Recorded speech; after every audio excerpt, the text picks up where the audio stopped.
Para saudara dan saudari yang Tuhan cintai, selamat pagi dan selamat bertemu lagi dalam renungan harian edisi hari Selasa tanggal 15 September 2020. Hari ini gereja merayakan peringatan wajib Santa Peran Maria Berdukacita. Mengawali hari yang baru ini, kita hendak mendengar dan merenungkan sabda Tuhan. Marilah sebelum kita mendengar dan merenungkan sabda Tuhan, kita berdoa. Dalam nama Bapa dan Putra dan Roh Kudus. Amin. Allah Bapa, sumber kekuatan kami, ketika putramu ditinggikan di salib, ibundanya berdiri di situ dan ikut menderita. Semoga kami pun ikut serta dalam sengsara yang diderita Kristus demi keselamatan umat manusia, agar kami dapat ikut serta pula dibangkitkan bersama Dia.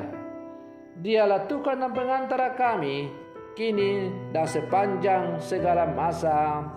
Amin.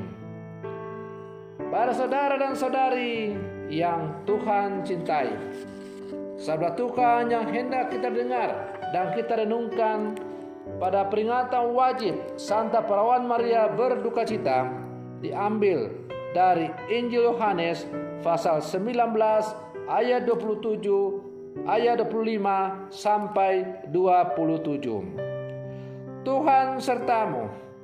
Inilah Injil Tuhan kita Yesus Kristus menurut Santo Yohanes. Waktu Yesus bergantung di salib, di dekat salib itu berdirilah ibu Yesus dan saudara ibu Yesus, Maria, istri Kleopas, dan Maria Magdalena.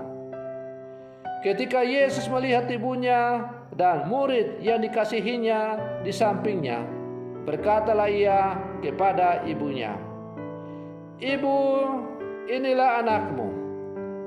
Kemudian katanya kepada muridnya, "Inilah ibumu." Dan sejak saat itu, murid itu menerima ibu Yesus di dalam rumahnya. Demikianlah Injil Tuhan. Para saudara dan saudari yang Tuhan cintai, luka pasti meninggalkan bekas dan duka. Demikian juga perkataan bisa membuat luka dan duka.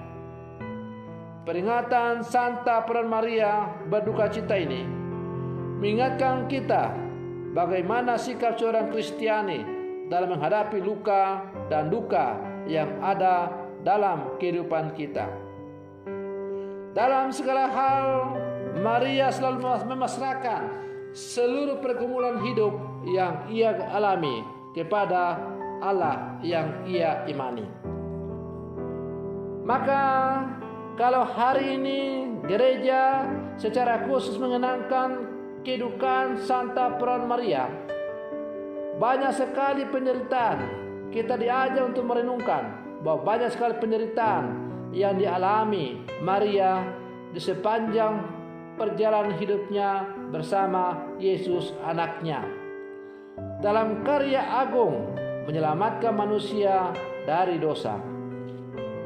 Maria menyertai Yesus dalam suka dan duka sejak ia di dalam kandungannya hingga akhir hayatnya di bawah kaki salib. Ibu siapa yang bisa setegar Maria menyaksikan anak kandungnya dicemooh, diolok-olok, dicaci maki, dicambuki dan disiksa keji dalam jalan salib menuju Golgota, dan akhirnya dipaku di salib dan mati di sana. Duka cita Maria teramat dalam, tapi semuanya itu ia sanggup hadapi sebagai bukti bahwa Maria benar-benar dirahmati dan diberkati karunia iman, pengharapan dan kasih yang luar biasa akan janji keselamatannya. Oleh karena itu, gereja menamai Maria sebagai Mater Dolorosa, Bunda Kedukaan atau Ratu para Martir. Sebuah gelar yang patut dan pantas diberikan kepada Bunda Yesus. Karena Bunda Maria sebagai Bunda Penyelamat dalam memberikan contoh teladan yang luar biasa bagi kita, bagaimana dalam setiap pergumulan hidup yang maha berat yang dia hadapi, ia selalu memasrahkan diri kepada kehendak Allah. Para saudara dan saudari yang Tuhan cintai, pengalaman duka cita juga merupakan pengalaman kita sebagai manusia. Namun yang berbeda seringkali dalam cara kita menyikapinya. Duka cita bisa membuat kita putus asa, lekas menyerah, dan tidak mau berusaha untuk bangkit kembali dari keterpurukan. Hanya orang yang memiliki iman, harapan, dan kasih yang teguh akan Tuhan dan janji-janjinya yang sanggup melihat kemuliaan di balik penderitaan dan kematian yang penuh duka cita ini. Dan karena itu, Maria atau Bunda Yesus dapatlah menjadi contoh teladan bagi kita, bagaimana kita menyikapi, menghadapi, menjalani setiap penderitaan, duka cita yang kita alami dalam kehidupan kita. Siapapun kita pasti pernah mengalami duka cita itu.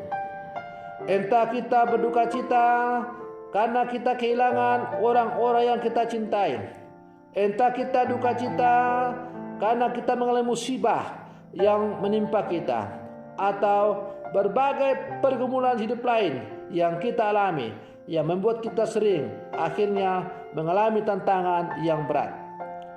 Tetapi sebagai orang-orang beriman, kita harus selalu mencontoh teladan Bunda Maria yang selalu menyerahkan setiap pergumulan hidup yang dihadapi ke dalam kasih dan penyelenggaraan yang diberikan oleh Allah. Karena setiap peristiwa hidup yang kita alami, pasti di balik peristiwa yang kita alami itu ada makna yang hendak disampaikan Tuhan kepada kita. Maka menjadi tugas dan tanggung jawab kita adalah mencari makna yang mau disampaikan oleh Tuhan kepada kita adalah peristiwa-peristiwa hidup yang kita alami. Maria dengan keteguhan imannya yang sungguh mendalam mampu melihat janji Allah di balik penderitaan putranya yang luar biasa, dan karena itu dia tegar dan sanggup menghadapi penderitaan yang dihadapi oleh putranya itu. Meskipun ia sendiri harus menyaksikan dengan mata kepalanya, bahkan mengikuti bagaimana beratnya siksaan jalan salib yang harus dialami oleh putranya. Tetapi oleh karena ia memiliki kedalaman iman yang sungguh akan janji Allah, maka ia tetap tegar dan tabah menjalani setiap peristiwa hidup yang maha berat dalam hidupnya. Dan akhirnya berkat ketabahan Bunda Maria itulah, maka ia kemudian digelari sebagai ibu orang beriman.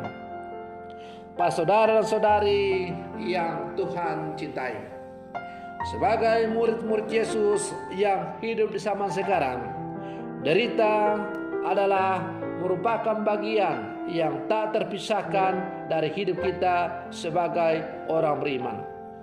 Tetapi sebagai orang beriman, hendaklah dalam menghadapi berbagai peristiwa derita atau salib yang kita hadapi, janganlah kita menyerah.